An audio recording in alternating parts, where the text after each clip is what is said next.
My name, Alex Scott, here to do an interview. She's a baller. Biggest challenge when I stepped away from playing professional football, I think definitely being away from that team environment. You know, they become like your family, you see them every day, just the banter that you have and the ups and downs you go through as a team. So I think I definitely miss that. Geez, I can go out and not worry that I need to be up for training anymore, can go to some festivals in the summer. Just the sacrifices that you have to kind of give up for training and games that, you know, I have a bit more leeway now. People may not realise when a player retires, just kind of the come down of it all. When that routine is taken away from you, it can kind of be hard, and to try and find an identity, you've always been known as that footballer, and then stepping into something new can be kind of scary, and maybe a lot of people might not experience what that's kind of like for not even just a footballer, maybe just athletes in general.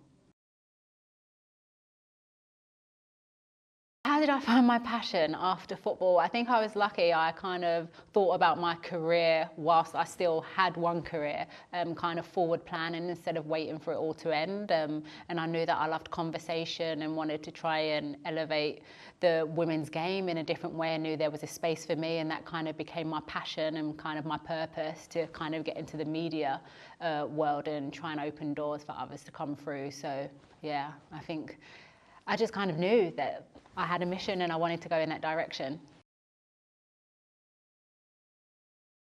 I think as time's going on, and I think a lot of ex-players and ex-athletes begin to speak out about they wish that they would have had kind of more education and more opportunities whilst they were playing, that people kind of understand that. And I think ex-players now kind of getting into roles and having that voice and being like, look, things need to be in place. You can't just wait to the end of a player's career. We need to help them.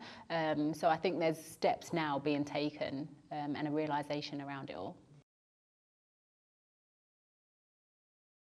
Passions, definitely. Everyone knows music's always been my passion, so any chance that I've got to go to live gigs, I think festivals, because I always had tournaments in the summer.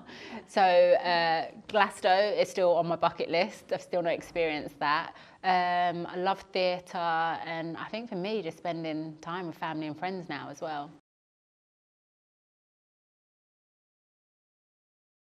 It's tough out here, I tell you. Sometimes I still think I'm in athlete mode, and then I like pull a muscle and stuff, and then my body reminds me, you are not that player anymore, Alex.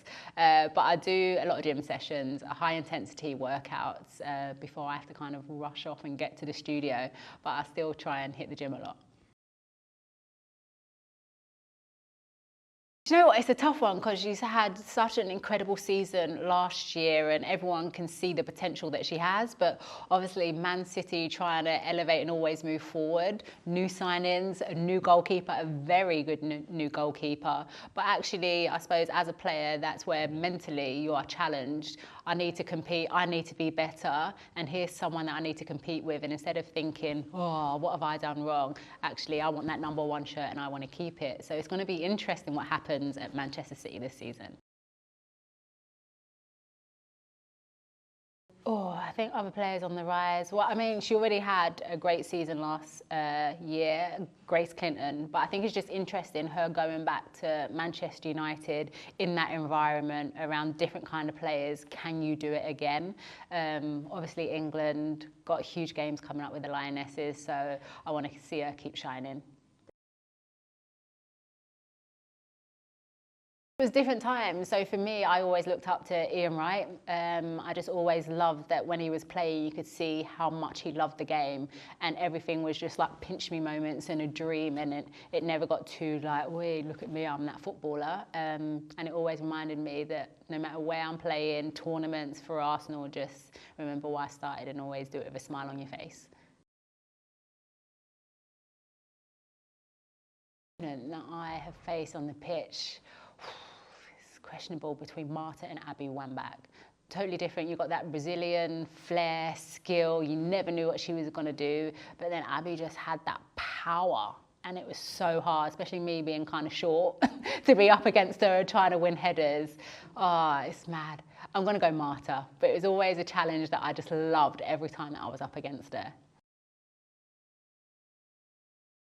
People always say that it's easy to say quadruple season. Obviously, down in history, no one's done that yet in the women's game. But I think for me, finally getting to play at Wembley for Arsenal, winning the FA Cup and lifting that trophy.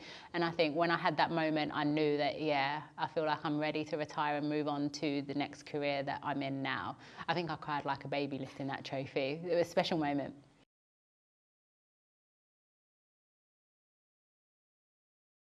Trade shirts with anyone in history. We're talking male, female, what we... Do you know what? Interesting. I was that player that I never traded a lot of my shirts. I don't know, I just always wanted to not let other players think that, oh, look, I want their shirt. So it's always just like, nah, like, I respect you, but I'm not asking for your shirt. So I wish I actually did it more. I always loved and modelled my game off Cafu, the right back. I thought he was incredible. So if I ever manage to get his shirt, definitely I am framing that somewhere. I've met him a couple of times, but still I'd like try to play it cool and humble.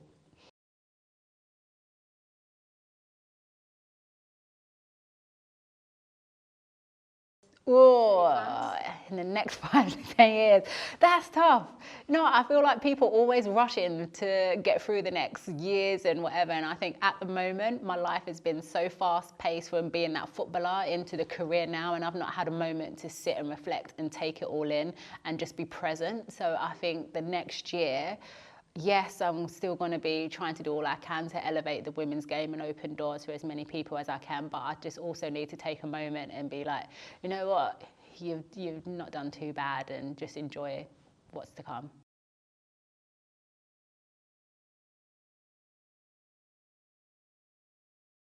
Right, my team I'm going with Emma Byrne. Absolute ledge and icon of women's football. I actually don't think she ever got the praise that she deserved. We won the Champions League because of Emma Byrne. So she's going in there. 2 defenders. Who am I going with? Can I throw myself in there? Yeah, I want to kick a ball. I want to still play. So I'm going me. Let me come back to the other defender. Midfielders. Oh no, attackers. Up to you. It doesn't matter. Yeah. Formiga. Brazilian midfielder, oh my gosh, you could never get the ball off her and the flair that she had. I'm throwing Marta in there, another Brazilian, come on, 5-a-side now, you know, just they want to rip it up. How many is that? That's 4, I need one more person in there. Oh, this is a tough one. Who? Oh. Wait, can I go all out attack? Yeah, can I throw Lauren James in there? Because I can get just do all the defending and sweep up and just let them do their thing. They'll be scoring so many goals. Do you know what I mean? Yeah. All out attack.